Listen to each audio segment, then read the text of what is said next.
Novos Caminhos pelo Agromais segue desenhando o desenvolvimento da infraestrutura pelo Brasil afora. O ministro Tarcísio de Freitas, da Infraestrutura, nos ajuda nessa jornada e agora o assunto a ser discutido, conversado, são os modais ferroviário e rodoviário. O desenvolvimento das rodovias no Brasil acelerou o desenvolvimento desde a década de 50, ministro. Foi o principal modal de transporte, de logística, desenvolvido aqui no Brasil. Foi um acerto, isso ajudou o país a crescer, mas em determinado momento, especialmente com crises de petróleo e tudo, isso acabou limitando um pouco o país. Não dá para dizer que foi um erro. As rodovias vieram no momento que a gente precisava realmente de transporte para se desenvolver. As indústrias começavam a surgir, a gente só tinha algumas poucas ferrovias ligando áreas de produção a alguns portos, era muito pouco e a gente precisava de um desenvolvimento rápido de transporte. O transporte rodoviário é versátil, faz o porta a porta, era barato. Na década de 30 se criou um mecanismo de poupança, que era um imposto único sobre combustíveis e lubrificantes. Depois se criou um Fundo Rodoviário Nacional e se criou o DNR. O DNR é uma criação de 37. O DNR fazia a administração do fundo e a gente começou então a fazer muita rodovia. E era barato fazer rodovia e era barato transportar por rodovia, em função do valor do petróleo. O petróleo era muito barato. E essa crença do petróleo barato durou muito tempo. Onde é que a coisa deu errado? No final da década de 70, com as crises do petróleo. E a gente não tinha então o backup, não tinha outros modos de transporte, houve essa dependência do modo rodoviário e também a perda de eficiência, os custos que o transporte rodoviário traz. Não foi a opção errada, foi a opção possível. Só que a gente deixou em algum momento de planejar o desenvolvimento de outros modos de transporte, que é o que a gente está fazendo hoje. Essa combinação agora com outros modais vai também reforçar a importância das rodovias. Claro que ferrovias, hidrovias e portos, como a gente já tratou aqui, são fundamentais. Porém, o modal rodoviário ainda precisa e tem oportunidade de desenvolvimento, especialmente pela grande capilaridade que ele consegue prover, não, ministro? Sem dúvida, o modo rodoviário sempre vai ser importante. Se a gente pegar os países que são mais importantes em termos de ferrovia, como os Estados Unidos, por exemplo, tem mais de 270 mil quilômetros de ferrovias, tem um modo rodoviário muito forte. Porque o modo rodoviário é versátil, é o que faz o transporte porta a porta. Então ele sempre vai existir, sempre vai ser importante. É lógico que a gente tem um objetivo de dinamizar e reequilibrar a matriz de transporte. Então a gente vai vir com muito investimento em ferrovia, a gente vai vir com cabotagem, com hidrovia, mas lá, para chegar a carga no terminal, a gente vai precisar do modo rodoviário. A diferença é que a gente vai substituir o perfil de frete. Ao invés de ter o frete longa distância, a gente vai passar a ter o frete de curta distância. Isso é vantagem para todo mundo. O valor fica mais barato, para o caminhoneiro é maior, porque a receita passa a ser maior. Ele ganha mais dinheiro no frete de curta do que no frete de longa. É menos desgaste de equipamento, é menos acidente. Então, sobre todos os aspectos, esse reequilíbrio da matriz de transporte é fundamental para a redução dos custos e é desejável. Vamos acompanhar aqui no Novos Caminhos os mapas também das concessões rodoviárias que estão sendo previstas pelo governo federal. Nesse primeiro aqui a gente já acompanha aí o mapa brasileiro e são várias já que estão sendo renovadas, replanejadas, Exato. Enfim. Quais são as principais? Nós temos aí algumas concessões vigentes, nós temos, por exemplo, ali no Sul, o primeiro contrato de concessão que nós assinamos do governo Bolsonaro, que é da Rodovia de Integração do Sul, que pega a 101, 490, a 448, a 392. Em Santa Catarina, nós temos duas concessões importantes, a da 101 e a da 116. Na semana passada, nós assinamos o contrato que vai ligar o final da concessão existente da 101 até o início da Rodovia de Integração do Sul, que é mais uma concessão que foi feita no governo Bolsonaro. Nós temos, então, concessões existentes aqui, como, por exemplo, a ligação do Rio de Janeiro com São Paulo, que é a Nova Dutra, contrato que vai acabar agora, em 2021, e nós vamos fazer uma nova licitação. Nós temos aqui algumas licitações, algumas concessões que foram contratos firmados na década de 90 e que estão chegando ao fim, como, por exemplo, também a ligação de Juiz de Fora do Rio de Janeiro, esse trecho vai ser relicitado. a ligação do Rio de Janeiro com Teresópolis, que também vai ser relicitado, e algumas concessões que deram errado e que estão no nosso programa de relicitação, como é o caso da 040, que liga Brasília a Juiz de Fora, como é o caso da 163 Mato Grosso do Sul, é o caso da 060 262. Então, estão na nossa carteira de relicitações. Nós estamos programando novas licitações, corrigindo os problemas de modelagem do passado, para fazer com que essas concessões, então, deem certo. Aprendendo com as lições, ministro, o que houve de planejamento equivocado nesse passado aí? Primeiro, se desatrelou o investimento da demanda, e isso é muito perigoso, ou seja, se exigiu muito investimento nos primeiros anos de concessão, mesmo onde aquele investimento não era necessário. Se exigiu, por exemplo, que se duplicasse toda a extensão de uma rodovia em 5 anos, e às vezes nós não tínhamos a necessidade de ter aquele trecho todo duplicado, porque eu tenho nível de serviço, baixo tráfego, etc. Quando eu faço isso, eu pressiono um fundo e jogo a tarifa para cima. A segunda questão foi a mistura de obra pública com concessão. É o caso que aconteceu na 163 Mato Grosso. Isso para reduzir artificialmente as tarifas, colocar as tarifas lá embaixo. E aí a gente cria aí um problema de governança. Terceiro, usar o banco como variável de ajuste. Ou seja, eu tenho um projeto que não fica de pé, mas eu digo, olha, ele vai ficar de pé porque eu vou te dar um juro subsidiado. Isso também não funciona. Isso, no final das contas, serviu de mecanismo de bloqueio para que investidores internacionais chegassem no mercado nacional e asfixiou também o mercado de capitais. Nós estamos coletando todas essas experiências do passado para redesenhar os contratos de concessão com mecanismos de proteção para que garantam não só leilões bem-sucedidos, mas contratos bem realizados. Aí a participação do capital privado também é fundamental. Fundamental, e a gente está criando, então, as alavancas para que o privado perceba, esse projeto é bom, né? Então, o investimento atrelado com demanda, e a gente está criando uma boa estrutura de partilha de riscos e de incentivo a um mercado de capitais que vai passar a ter uma importância cada vez maior no financiamento desses projetos de infraestrutura. Bom, seguindo aqui, temos aí também na região centro-oeste investimentos importantes e uma interligação com a região norte fundamental, né? E que a gente vai explorar mais, né? Porque, por exemplo, nós ano passado terminamos de fazer a pavimentação da BR-163, uma obra de 47 anos, que liga o final daquela concessão da 163 em Sinop e vai até Miritituba. E esse ano, esse trecho que nós terminamos a pavimentação ano passado, irá para a nova concessão.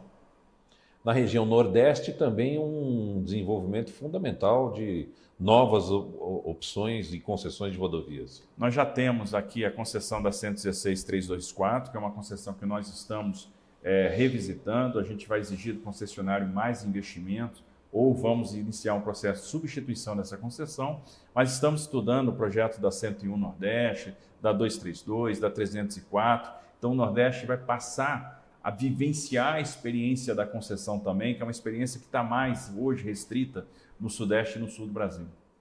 Bom, o Brasil, como a gente falava, sempre se pautou aí pelo desenvolvimento das rodovias.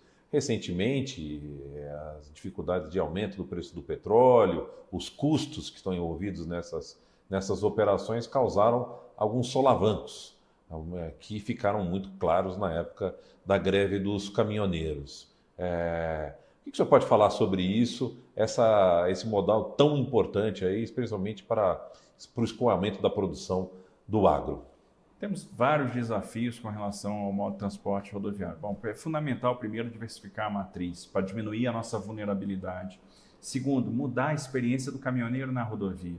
Então, nós temos aí uma série de projetos para modernizar o transporte rodoviário de carga. Um deles é o documento de transporte eletrônico. Isso é uma revolução, no final das contas, uma revolução de tecnologia. A gente vai substituir aí vários documentos de transporte, 15, 20 documentos necessários a uma viagem, num único documento, com a aquisição dos dados fiscais de transporte eletronicamente, por meio da placa, por meio de um tag.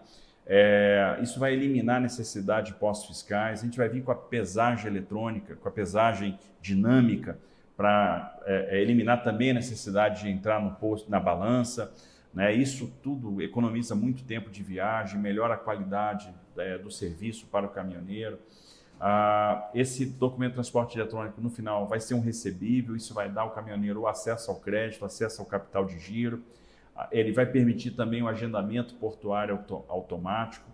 Nas concessões, a gente está prevendo os postos de parada e descanso para que o caminhoneiro também possa descansar com segurança. Então, a gente está pensando muito também em como melhorar a experiência do caminhoneiro na rodovia para aumentar a eficiência do transporte, a segurança do transporte, a segurança do caminhoneiro, e a gente tem então algo que vai se harmonizar com os outros investimentos que nós vamos fazer na infraestrutura.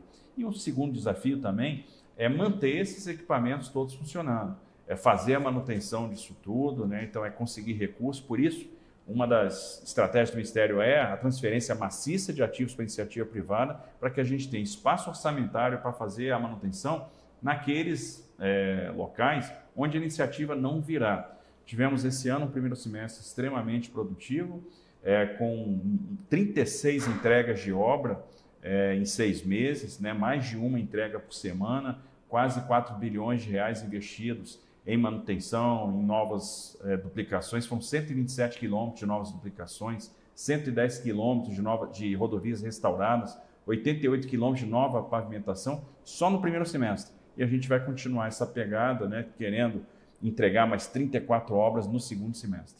Bom, a gente vê aí um país inteirinho desenhado ou redesenhado, né, ministro?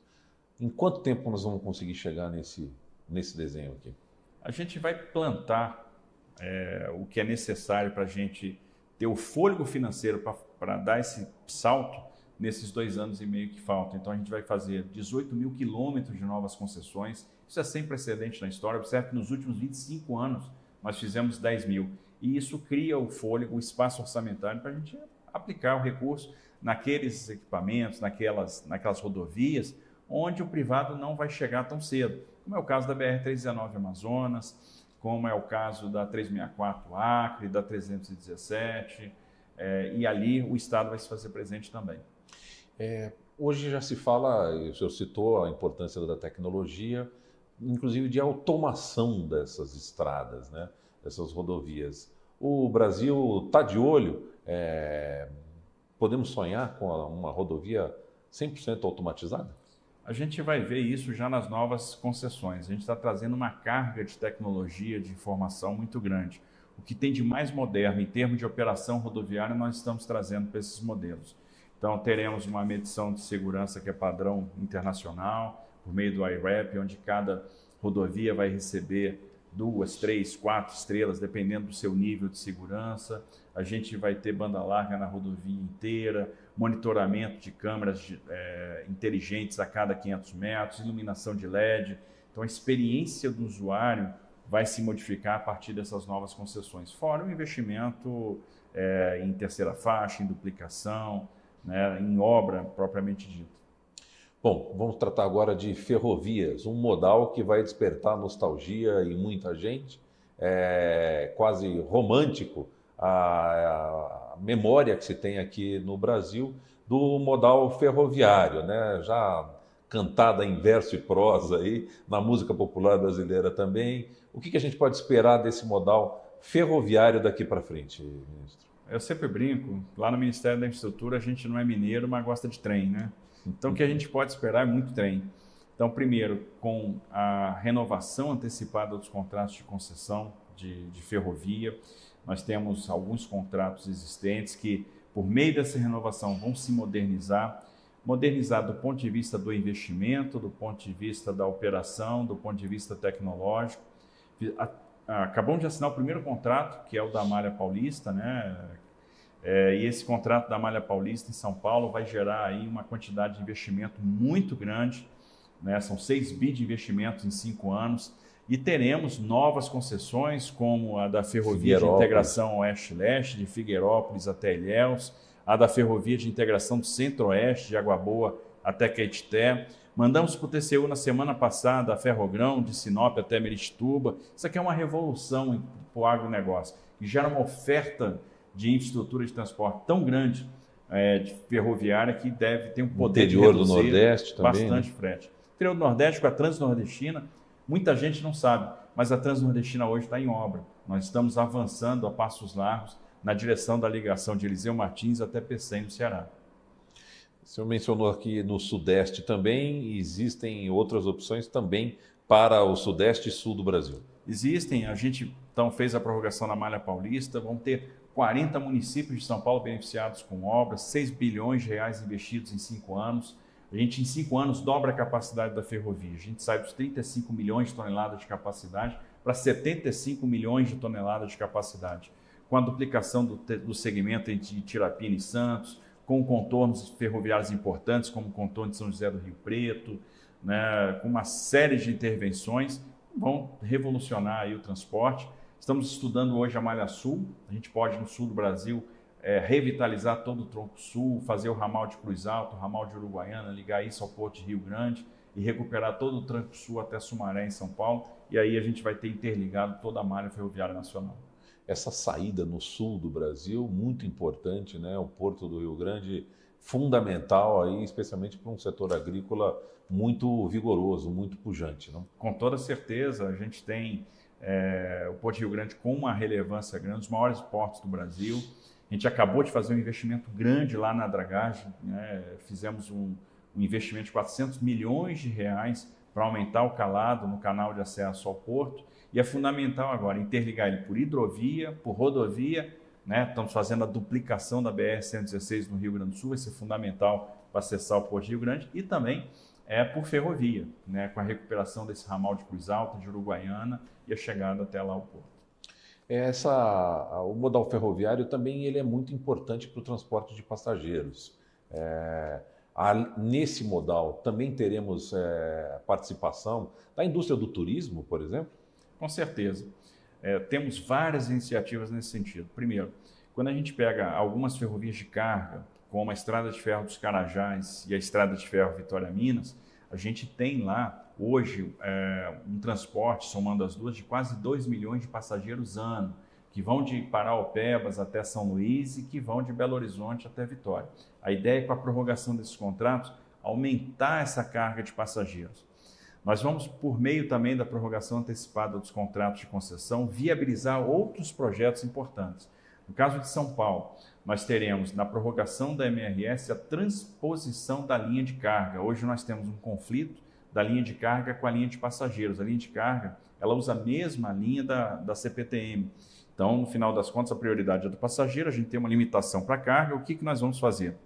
Segregar a linha. Vamos ter uma linha exclusiva para carga. A gente libera, então, as linhas da CPTM e isso reduz muito a necessidade de investimento para a implantação do trem intercidades em São Paulo. Esse deve ser um grande projeto de mobilidade urbana que vai ser desenvolvido. Devemos ter o leilão, então, de um segmento que vai de Americana a Campinas, São Paulo. Vai ser o primeiro trem de média velocidade de passageiros, resolvendo um problema grande de mobilidade, viabilizado a partir da prorrogação da linha da MRS e da transposição da linha de carga. E também nas renovações antecipadas, a gente tem desmobilização de alguns segmentos que não tem mais carga, que não tem mais viabilidade financeira para o transporte de carga, que, no entanto, podem ser cedidos a prefeituras para a implantação de trem turístico. A gente já tem essa iniciativa em curso, uma delas, por exemplo, hoje é em Angra dos Reis, e isso vai se tornar frequente a partir de agora. Bom, você mencionou o trem de média velocidade. O Brasil viveu no passado aí uma controvérsia com a questão do trem-bala, do trem de alta velocidade. O trem de alta velocidade é viável no Brasil? Existe demanda para isso? Qual é a avaliação que o senhor faz? A grande questão do trem de alta velocidade Rio-São Paulo era o seguinte: primeiro, uma necessidade de definir tecnologia em função do casamento entre superestrutura e material rodante. Segundo, uma incerteza muito grande dos custos, né? E no final, um valor de investimento praticamente proibitivo, né? Que demandaria algum tipo de subsídio estatal. Porque, observe, a gente teria que trabalhar com headways muito baixos, distâncias entre trens muito pequenas, com alta taxa de ocupação e com tarifas altas, num local onde eu tenho módulos de transporte substitutos. Mas acho que a gente está dando os passos corretos agora, muito pé no chão, com esse trem de média velocidade.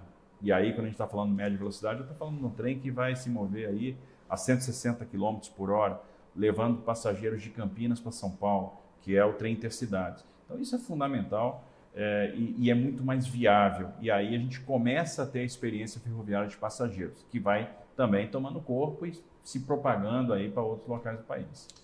O trem de média velocidade, ou até o de alta, ele é viável em topografias como essa do estado de São Paulo e do Rio de Janeiro, onde a necessidade de pontes, de viadutos, seria muito elevada? É viável ou é melhor pensar nesse trem para extensões onde a topografia não demandam tanta obras de engenharia de grande porte, como, por exemplo, entre Rio e São Paulo? É claro que o transporte ferroviário tem suas limitações geométricas, suas limitações de raio de curvatura, suas limitações de rampa, e vencer serras importantes acabam demandando muito investimento em obras de arte, em pontes, viadutos, em túneis, e isso às vezes torna o projeto inviável. Então, de fato, é melhor começar, e aí por isso eu cito o trem intercidades, numa região onde vencer onde a topografia é mais favorável. A gente vai lá, ganha fôlego, passa a ter certeza, começa a operar, ganha experiência, para a gente depois pensar na viabilidade de outros projetos, né? Porque realmente, muitos projetos ao longo do mundo inteiro, mesmo em situações mais favoráveis de topografia, a implantação mais a operação é muito cara e demanda subsídio do Estado. Quanto a gente pode imaginar de investimento nesse modal ferroviário para os próximos anos? A gente está estimando que serão investidos 54 bilhões de reais nos próximos 8 anos. E isso vai fazer também com que a participação do modo ferroviário na matriz dê um salto, ela dobre, ela sai dos atuais 15% para 30% nesse período. Isso com participação do capital privado também? Eminentemente capital privado. E quais são as principais regras de atração desse capital privado? Segurança jurídica é fundamental, não, ministro? Segurança jurídica é fundamental. A coisa boa é que o Brasil tem uma tradição de respeito ao contrato, e isso está sendo percebido pelo investidor privado. Além disso, o privado está percebendo que nós estamos disponibilizando ativos que têm o mais importante, demanda. Como uma Ferrogrão, por exemplo, que vai atender o Mato Grosso e ligar o Mato Grosso ao Pará, que atende um estado que está produzindo 65 milhões de toneladas, mas que vai produzir em muito pouco tempo 120 milhões de toneladas. Então tem carga para todo mundo. Ter uma ferrovia que já nasce com 30 milhões de toneladas de demanda é um luxo, é algo que não existe no planeta. Só num país que tem esse potencial enorme que nós temos. Além do potencial do setor mineral, vamos pegar, por exemplo, a Ferrovia de Integração Oeste-Leste, que atende a uma mina de minério de ferro em Caetité que vai até Ilhéus. Então, ela já nasce com a demanda do minério de ferro. Além disso, ela vai ter uma capacidade ociosa que vai atender o agro, que está crescendo no oeste da Bahia, em toda a região do Mato Piba. Então, nós temos muito potencial para oferecer. Temos a tradição de respeito ao contrato, temos o crédito, porque o BNDES tem o interesse e a orientação de tomar risco nesses projetos de infraestrutura. Nós temos uma estruturação cada vez mais sofisticada, a gente melhora cada vez mais a partilha de riscos e cria instrumentos financeiros para garantir ciclos de investimento e também para garantir até a variação cambial. Então, a gente está muito mais próximo do que é o Project Finance hoje. Estamos trazendo o conceito de ativo regulatório para essas estruturações, de modo que a estruturação ferroviária seja muito mais bancável, né? Então, temos a demanda, temos aquilo que é importante para fazer com que o capital privado se interesse por esses ativos. Bom, o Novos Caminhos do AgroMais de hoje vai ficando por aqui, mas esse espaço está aberto, câmeras e microfones abertos para a gente continuar e seguir acompanhando o desenvolvimento da infraestrutura no Brasil. Muito obrigado pela presença e participação aqui no AgroMais, ministro. Obrigado, Marcelo, pela oportunidade. Eu acho que a gente vai ver muita coisa acontecendo aí nos próximos anos. É isso aí. Fique ligado aqui no AgroMais. Novos Caminhos volta na próxima semana.